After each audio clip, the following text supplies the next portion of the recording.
Thank you very much. Well, first of all, welcome. I hope you're all enjoying your lunches. I'm Thomas. I'm an engineer from Scheldebouw, and I'm here by Scheldebouw to give a lecture about sustainability in architecture, the power of facade elements. But before I continue, who here is familiar with Scheldebouw? Could we, if you are familiar, please raise a hand, or if you know anything about it. And if not, then the PR department has done a really bad job, and I need to improve my promotion. But let's give a short introduction about it. So Scheldebouw is world leader of tailor-made facades and interiors.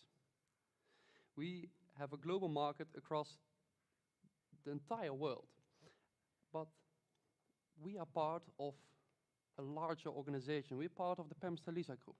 The Lisa Group consists of 3 major facade builders. Gardner, our German brand, Lisa, our Italian brand, and Scheldebouw, the Dutch part.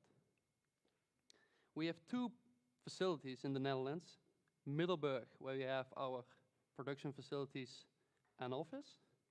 At the production facility, we make our own facades and do all the engineering testing, which is also part of our product. And in Heerlen, we have a small engineering office.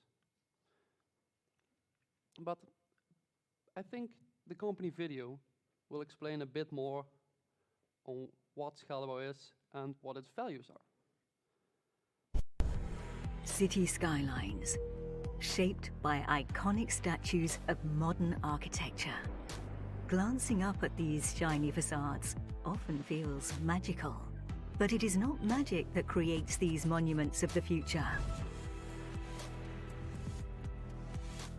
At Scheldebouw, we know it takes expertise, experience, and devotion to create skyline-changing buildings. Creating something outstanding requires new ideas and tailor-made concepts that make them real. That's why we don't choose paved roads. We think in possibilities, we breathe challenge, and we reshape technology to create new visions. Our engineers design solutions that transform ideas into remarkable curtain walls that protect building inhabitants from the elements outside. We have an uncompromising focus on excellence, and we test our designs in ways that exceed your expectations. At the core of our manufacturing facility lies customization and a commitment to perfection.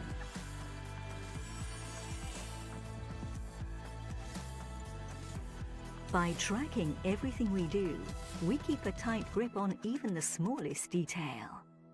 It's this kind of commitment to excellence that is reflected in the exceptional quality of our panels. In fact, excellence is of such importance to us that our assembly area maintains clean room standards.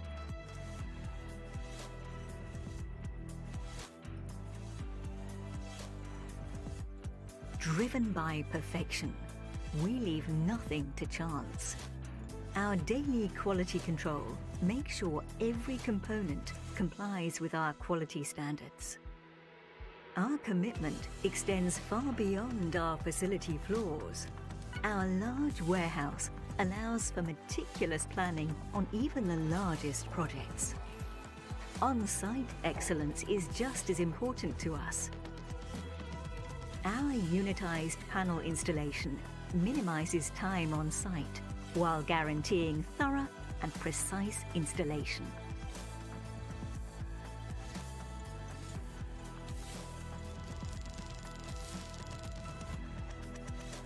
You might be wondering why we are so devoted to excellence.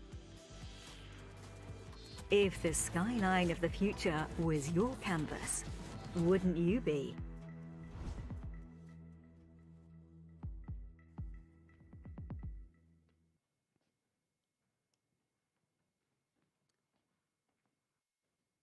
So, in essence, it's trying to translating ideas of world greatest architects into reality.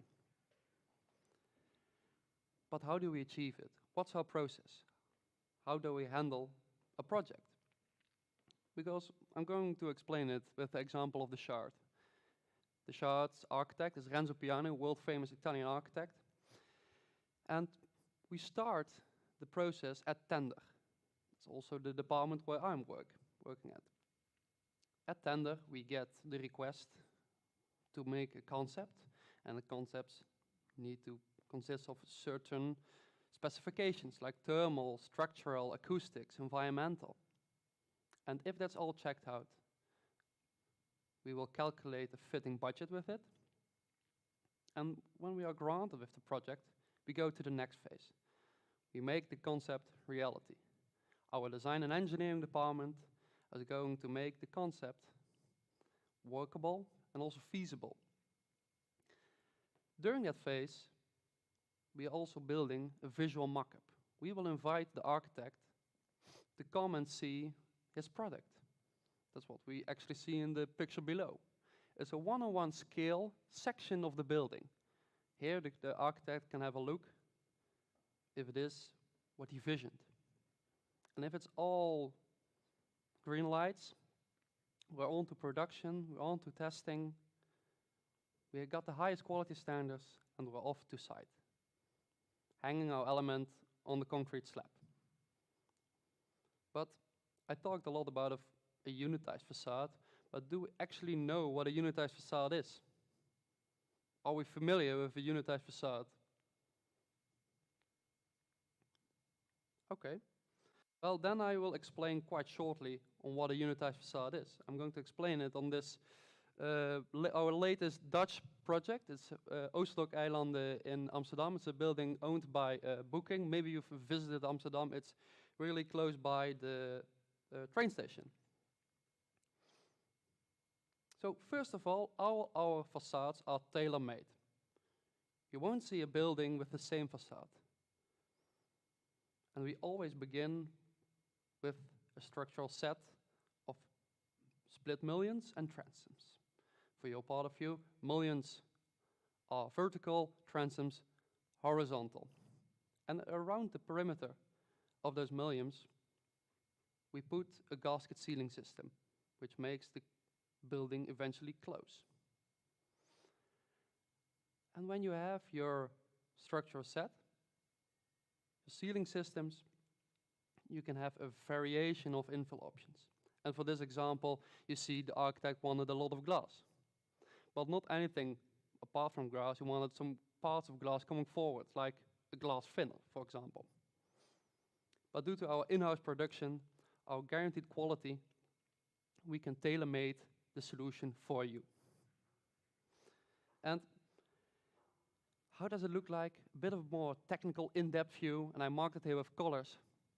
But I can directly see that I chose for one part the gasket ceiling system to mark in black, and it wasn't the greatest color to choose.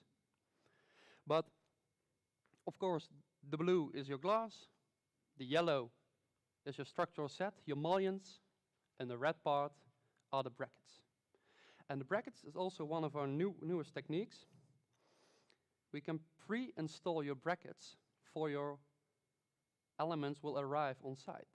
So you got a crew working around the concrete perimeter of the building, pre-installing your brackets, measured it at the correct depth or height. So when your element is going to arrive on site, it's simply lifting it up off your lorry by tower crane or mobile crane, and yeah, you just lower it in your bracket. It's almost like Lego. And your gasket ceiling system will do the rest. You will slide it in place and you're closed. And that's also part of our technical benefits. The technical benefits of it is mainly our installation speed. Everything is prefabricated. We don't arrive at site with our building materials starting to work there. No, we got a controlled production facility where we can have a guaranteed quality assurance, where we can achieve complex shapes. By engineering everything to its finest and everything to the specific needs of the building, We can also comprehend building movements, enhance acoustic performance, but also thermal and structural. And I hope I talked you all to the same level as understanding a facade as I do, but I won't expect it. But what about the impact of smart sustainable engineering in the facade industry? And I'm going to talk about two main topics right here. Your embodied carbon and your operational carbon. And how can we influence the other to benefit the one? So first, embodied carbon. I think we're all quite familiar with it, but embodied carbon are the total CO2 gas emissions generated during the life cycle of a product. And for this case, the subject is a unit facade. But addressing embodied carbon in the facade industry involves a holistic view. We as industry professionals are always trying to adopt new practices, such as life cycle analysis, to reduce our embodied carbon, but also trying to use innovative materials. And along with that, we're trying new techniques to support the sustainability goals. But you also have your parts where you can influence the most. Say, for example, your material selection. Mostly our facades are made of aluminum and glass. Yes, you have some infills like isolation, or you have some wooden infills, but you need to look at the bigger bulk of it to influence it. And I'm going to explain it by a project. It's our first project where we ever used an APD. It's an environmental product declaration. It's a document which transparently communicates the environmental performance or impact of any product or material of its lifetime. It has never been done before in our industry, so we are first in here. And by means of that APD, we can define an honest baseline, no greenwashing, because before, yes, we know every part we put into our facade to make it feasible, but we've never calculated into a whole picture. And in this pie chart, you can also see which part of the facade has the most influence on your embodied carbon. You obviously see it, and it's the glass and aluminum in the facade. But can we do something like, before we try on low embodied carbon materials, use a better design? Sometimes we can, sometimes we can't. Because in this example, we see that the architect wanted to place larger fins on the facade. And we immediately see that there is an increase in embodied carbon. And then for this specific project, the sustainability engineer, the consultant of the project, was like, all right, Scheldebouw, you don't meet your sustainability goals, or we, the whole building, doesn't meet the sustainability goals. What can we do as part of the facade? Okay, we can try low carbon materials, like low carbon aluminum billets. But there's a problem with it. And it's not just the money, it's the availability. Low carbon aluminum billets are produced mainly by hydropower. And the current market wants only aluminum billets which are produced by hydropower. But there aren't enough aluminum manufacturers supplying it.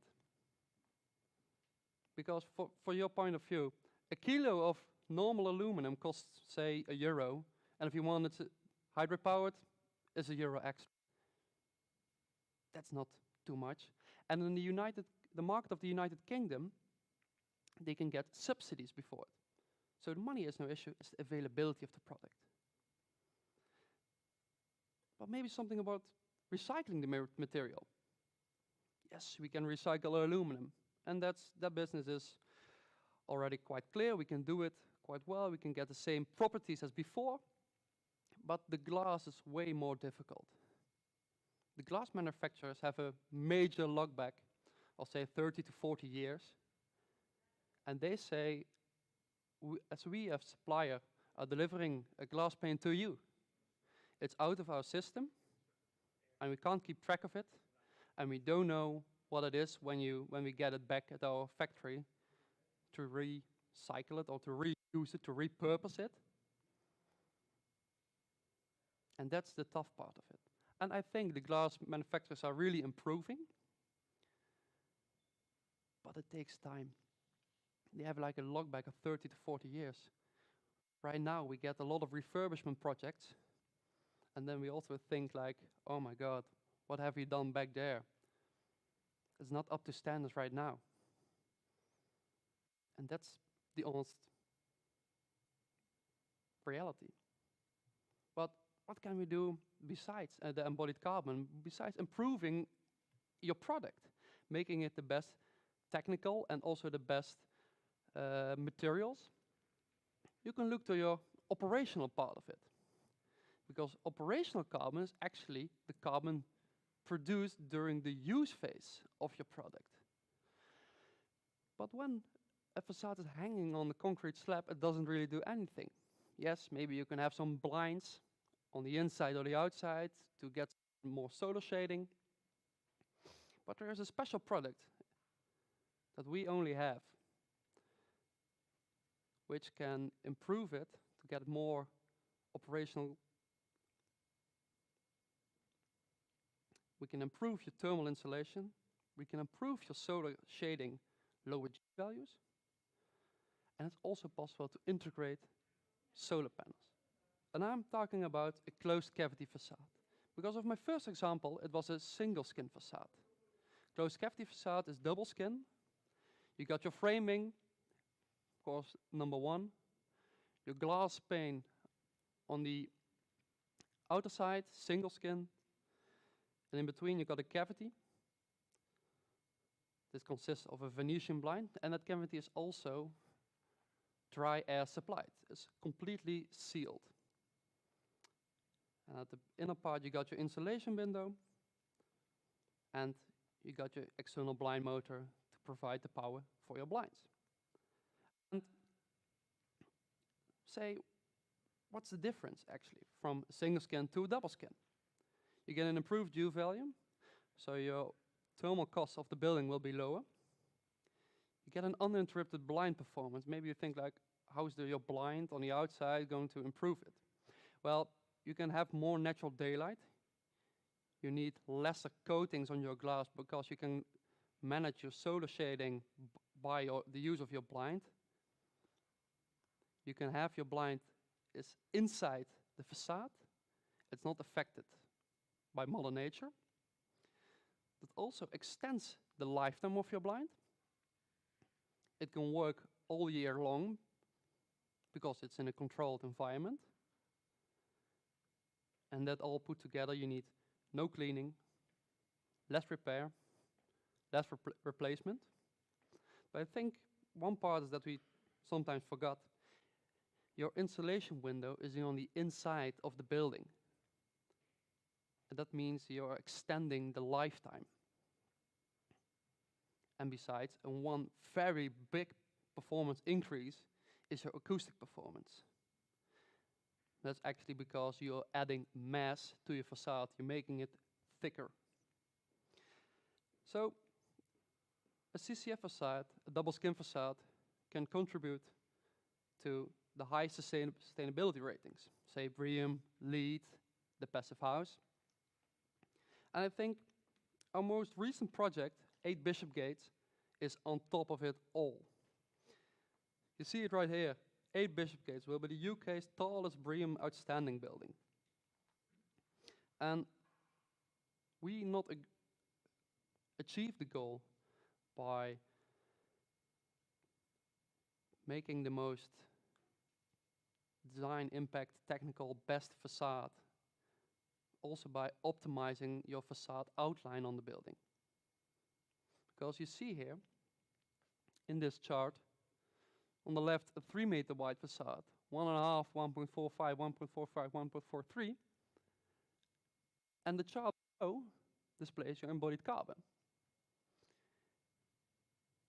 You're not adding more embodied carbon, not adding more material carbon to it by making your facade wider, because you're reducing you can reduce the structure of your building. So you get a slight embodied carbon increase of the facade, but it must be compared with the embodied carbon savings of the whole framing of the building.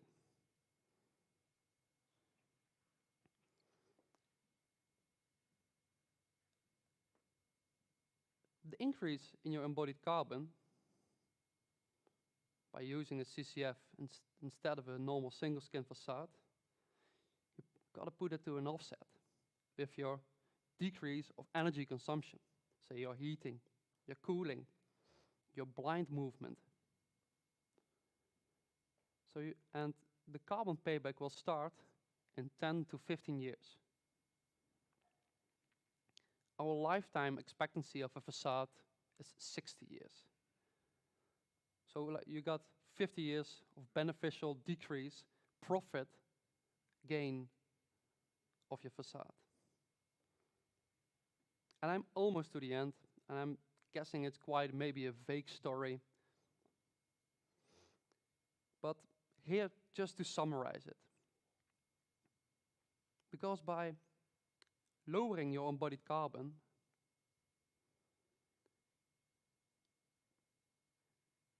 you can choose different materials for it, design it to perfection, always tailor-made, but don't forget about the operational part. It's not static, you can make it dynamic.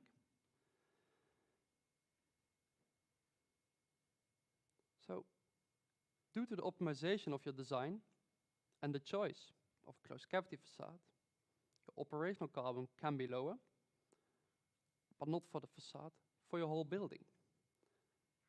Your facade can leave space for more daylight, and that results in a more usable office space. You can have a dynamic performance of your blind. So say, for example, in the winter you got your blind shut, you keep the heat in. And in the summer you can shut it to keep the solar out. And all in between you can manage by yourself. So you can manage your performance for every season of the year, every day of the year. And apart from the dynamic performance, it's also a bit of a user experience. So you're pushing work, working hard, working late, trying to focus your job, and the facade is lowering your blind to keep your head cool, focused on your job. That's quite cool. It's a nice technique. But that overall generates a general CO2 reduction. And by that, I'm getting to the end. And if there are any questions, I'll be happy to answer them. And I hope I'll look differently to facades. Not just as a simple outer skin of a building, but you can really use it to impact your embodied carbon, your operational carbon, and to make something beautiful of it.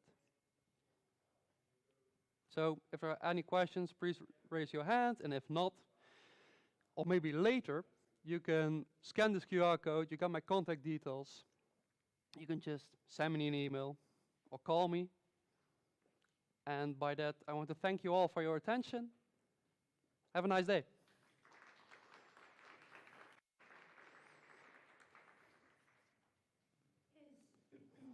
Thank you very much for the lecture.